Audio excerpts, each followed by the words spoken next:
I imagine that right now you're feeling a bit like Alice.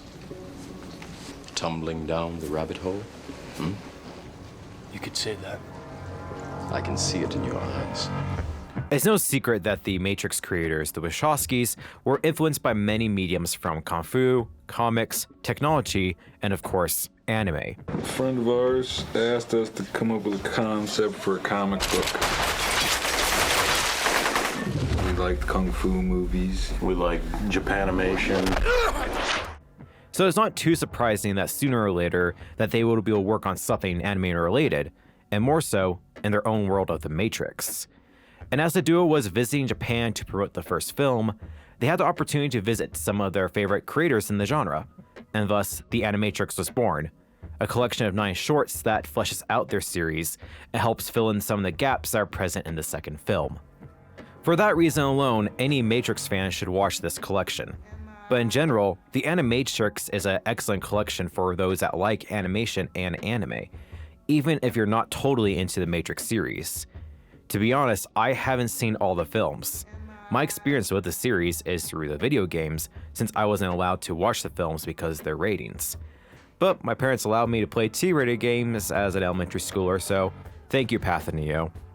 So as someone who has only general knowledge of the Matrix and is a fan of anime, I can say that you don't need to be fully jacked in to enjoy this collection. This anthology of shorts are extremely impressive, ranging from stories that connect those previously mentioned loose threads to one-offs that explore life inside and outside the simulation. One short will focus on the Orias ship, explaining how the crew figured out the pending assault on Zion, with another featuring a detective in the Matrix hired to search for a notorious hacker only known as Trinity. And speaking on the main film cast, the actors do make minor appearances to keep the authenticity that this series is canon. The Wachowskis only worked on 4 of the 9 shorts, but trust me, the rest of the creators give that same love to the series as a duo. Collaborators include anime industry veterans who've worked on classics like Cowboy Bebop and Akira, and then took their talents to notable projects like Redline and One Punch Man. I generally loved every one of these 9 shorts, as they feel different from each other in genres, art style, and storytelling. There's only one that I didn't enjoy as much, but I think that's due to aging and not quality. Let's start with the 4 stories that the Wachowskis had a hand in making, as they focused on filling those movie blanks. The 2-parter, The Second Renaissance, goes into the history of how the first machine war began, and the events that kicked them off. It presents itself like you're accessing a high-tech library and viewing video files of history before the machines took over. These shorts almost humanize the machines and make them seem like the non-aggressors with how everything started. It's not a simple Terminator-style event like Skynet. They started the war to survive because humans were oppressing them. The first part more focuses on these events leading into the machine war, with part 2 being action-heavy and seeing the gruesome fighting of the machines destroying the human armies. Overall, it's one of my favorites of this collection because of these reasons. Kid's story is an odd short, as it tells the story of a minor movie character, Kid, and how he was able to get out of the simulation, as it never was really explained in the films. Kid said that Neo was the one that saved him, but to Neo, Kid got himself out. In a way, it's a combination of both, as Neo is the one that contacted Kid since he was starting to become self-aware of the simulation, even if Kid found his own way out of it. It also explains why Kid is so attached to Neo in the films. If you know nothing of the character, then this is just a cool short of someone realizing that they are in the Matrix and attempting to flee from agents. Again, this is just a great short to marvel in, as it has a good mix of storytelling and action. The animation and art might turn some people off, but I'm a fan of it. The last Wachowski story is The Final Flight of Orias, and unfortunately, this is the one that has aged the worst due to its animation style, and is harder to enjoy due to its connection to the films.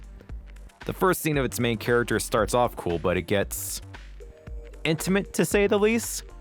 I don't know, I feel like a voyeur in a couple's weird fetish as they start disrobing each other while fighting with swords. After this though, it's a bit better, but this one's much more for Matrix fans as it deals with events directly in the films. But it still has some odd points that feel drawn out, and it felt like a tech demo of what they could do at the time. This is probably the only one I would suggest skipping unless you're a Matrix fan, looking for that extra content. And now for the rest of the stories that are standalone and don't connect to the films in any meaningful ways. These are more my favorites since they explore cool ideas that could happen in the series, even if they don't follow through that all the way. The program focuses on 2 crew members who took the red pill and are fighting against the machines, with one of them now regretting it and wishing to return to the Matrix, trying to convince the other to join them back in the dream.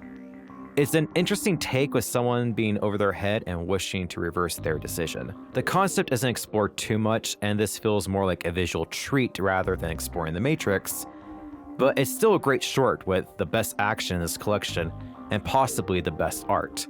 The only reason why I say possibly is because World Record is my personal favorite in this department, along with its animation and cinematography. The story follows a professional runner who's trying to reclaim his world record after being caught for doping. I like this film so much because it's told in flashbacks and creative visuals while he's racing, along with the character's extreme expressions and actions. But what does this have to do with The Matrix? Well, I'll say it's much like Kid's Story, but in a different way. And let's get into one of the weirder shorts. Matriculated. This is the one that has grown on me more, but the first time I watched it, I was very mixed on it, as it has a very cool concept during the 2D art style, but when the 3D animation kicks in, it's a little rough. How can I say this? It's very abstract with its direction.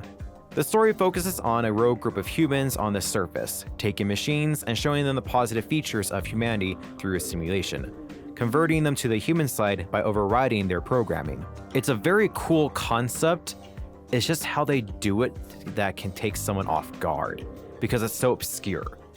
It took me a second watch to really enjoy what the message is and to fully appreciate it, and I think for most it will be the same case. Keeping with the weird is beyond, and even though the concept is pretty straightforward and maybe the least aspiring of the collection, it's still good fun, as a teenage girl is looking for her cat who has wandered in a glitch in the Matrix. Along with her are a group of kids who know of this glitched area as they play around with all the effects that happen in it. There really isn't much to the story other than it being eye candy, as the story just ends with agents coming to fix the glitch, with nothing meaningful happening to the characters afterward. But last and certainly not least is a detective story, my overall favorite short of this anthology. I love everything about this short film since it mixes in its own original concept with the films. A detective is hired to find the hacker only known as Trinity, and as he finds out that every one of his predecessors who went looking for them either went insane or ended up dead. One of my favorite things about this short is that the detective does catch up to Trinity and solves the riddles that she lays out for him. I'm also a sucker for noir styles like this, so the art and the animation grabs me pretty quickly. Not all these films are home runs, as some show their age and don't explore enough of their concepts in the Matrix universe. But it doesn't mean that they're not great to experience and attempt to watch. I would highly recommend any fan of the series and/or animation to check out this collection, as they push the limits of animation even years later. Thankfully, they are out in digital stores and remastered in Blu-ray quality, and if you really want to, it's also in physical. And with that, I will let you wander into Wonderland to see how deep the rabbit hole goes.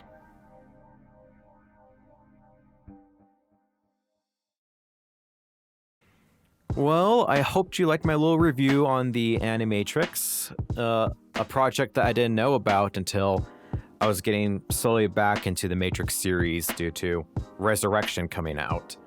And I still haven't seen any of the films in their entirety or their theatrical versions. I've probably seen them on TV and that's about it. And I still like the series, even though I haven't seen them that much.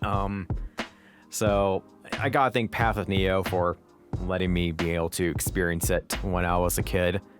I was planning to talk about doing Path of Neo and Enter the Matrix games, but unfortunately, I just didn't have time for those. Maybe next time there's a Matrix film, maybe I'll finally dive into those again. But until then, I think I have one more video planned for this year, and that's about it. And I bet you can guess what video that might be. But yeah, like, comment, subscribe, dislike, whatever. Tell me what I'm doing wrong. Tell me what I'm doing right. What's your favorite short out of this collection? What's your least favorite? Am I completely wrong for being kind of positive for most of these shorts? Other reviewers I've noticed either are really hype on this or really don't like this anthology. So, you know what? Let me know. Just give me a comment. I love to read them. So, for now, I will just see you all later. Bye.